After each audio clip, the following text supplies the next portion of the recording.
everyone can benefit from learning more about our surroundings. Mushrooms are just so darn cool.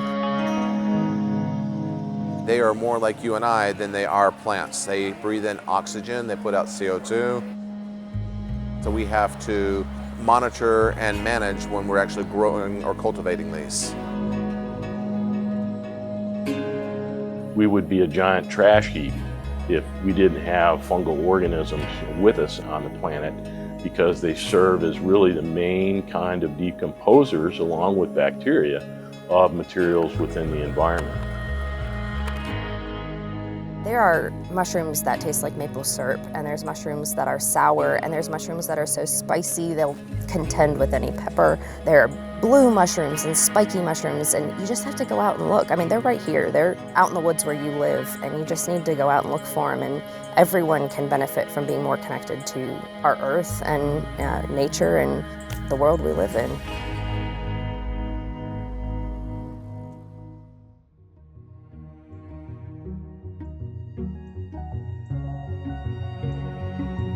I'm primarily the president of the Alabama Mushroom Society, so I go out and I find mushrooms. That's what I do.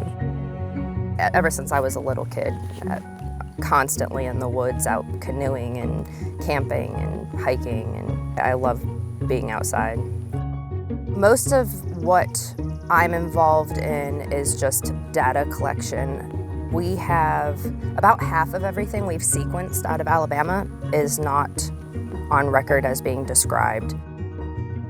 Alabama probably has better fungal diversity than anywhere else in the United States.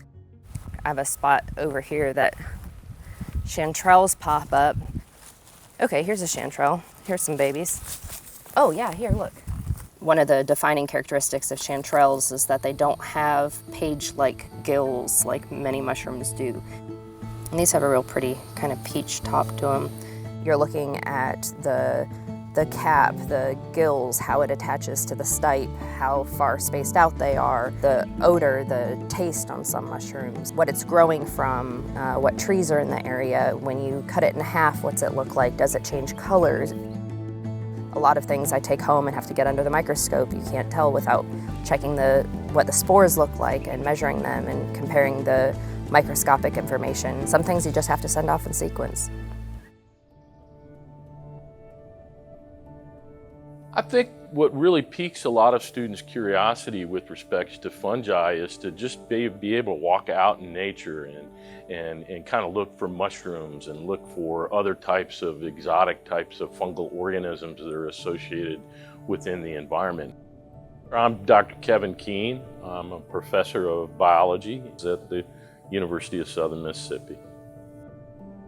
My main lab is interested in identifying the fungal community associated with samples within the environment to be able to use molecular tools to assess what kind of fungal organisms are there. That kind of technology has really exploded our understanding of the microbiome of fungi.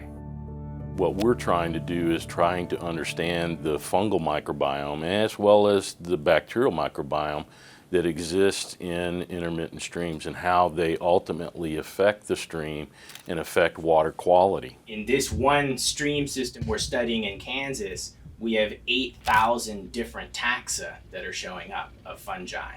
So there's so much diversity out there that's unexplored, and this is just one stream system, let alone the entire continent or the entire world. From an evolutionary perspective, fungi were once thought to have evolved from plants, but we know now that the fungi are more closely evolved from animals. There's just so much that we don't know. I mean, so many other sciences are centuries ahead of mycology. So I mean, that's my personal interest. It's an unstudied field. I mean, essentially, in the terms of other sciences, there's a lot to discover.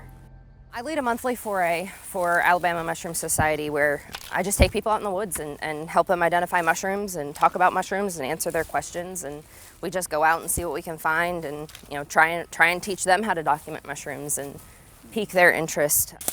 So this is a member of Amanita section Phalioideae. These are the destroying angels. So it's only poisonous if you eat it? I can chew it up and spit it out, and as long as I don't swallow it, it's fine. And what it'll do if I were to eat this mistakenly, I would feel a little nauseous, I might throw up for a little bit, I would recover, seem to be fine, and then about 2 weeks later, my liver would completely liquefy, and unless I had a liver transplant, I would die. Anything you read online about, oh, well, you can boil it with a quarter, and if the quarter turns black, there's no easy trick. You have to learn the couple of toxic species in your area. There's no shortcut. You gotta learn it. We have an Alabama Mushroom Festival, and it's a pretty big deal. We have lots of presenters, mycologists from all over the United States are coming to do presentations, and we have vendors vending all kinds of mushroom wares and things like that, and it's just a great place for people who are interested in mushrooms to get together and meet other people that are interested in mushrooms. Hey, good morning. The golden and the pink oysters are obviously brings everybody to the table. My name is Martin Blair, and with my business partner Jose Izaguirre, we are the Underground Forest. I've wanted to be a farmer for many years. I wasn't raised as a farmer. While I still don't have the land, one of the things that I could use or do were mushrooms, and so we grow these in a chamber downtown Tuscaloosa. Do you think you can grow your own? What is that? That's one of these bags right here, It's a mushroom. and that's a mushroom. How many requirements does it take to grow a mushroom? All you have to do is take a bag, put an opening on it, turn it upside down, soak it in a plate full of water for about 3 hours, and then just set it on top of your counter with the cut open up. And within 7 to 14 days, you'll actually have mushrooms ready to harvest. There's going to be two looks on people's faces when they walk up to the table. There's going to be like, what in the world is that look? And then there's like, oh my goodness, I can't believe it's here. All right, natural flavors, cooking in olive oil or in butter. Again, these guys will taste like chicken, grilled chicken tenders. This will be a nutty almond flavor. And this will be like crab cake or crab or lobster meat.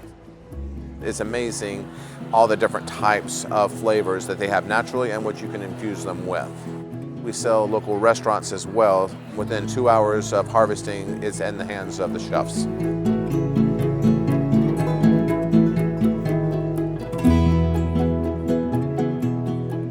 Overall, the community has responded greatly, and people are so interested in wanting to know and just absorbing all the information that we're able to throw at them. All these mushrooms are taking care of nature. One will dispose of it, others will help them grow. It's a beautiful relationship they have.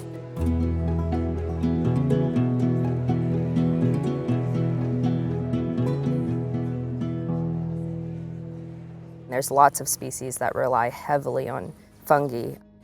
If we had the earth and fungi are gone, 95% of land plants would be gone too. If it wasn't for mushrooms of all the different varieties, we would be thousands of feet of trees and other materials that would just be on top of planet Earth. So it's amazing their job and their responsibility just to decompose. We need more people to get interested in studying fungi and learning about the importance of fungi within the environment. Discover fungi that might be able to degrade plastics, that may be able to degrade, rubber. New age antibiotics, right? New age metabolites that could help. Document what's there because, there's only so many mycologists, and if it wasn't for citizen scientists going out there and, there's been whole species described by amateurs taking pictures and posting them on social media and saying, this is cool, what's this? We need boots on the ground, and that means people like us.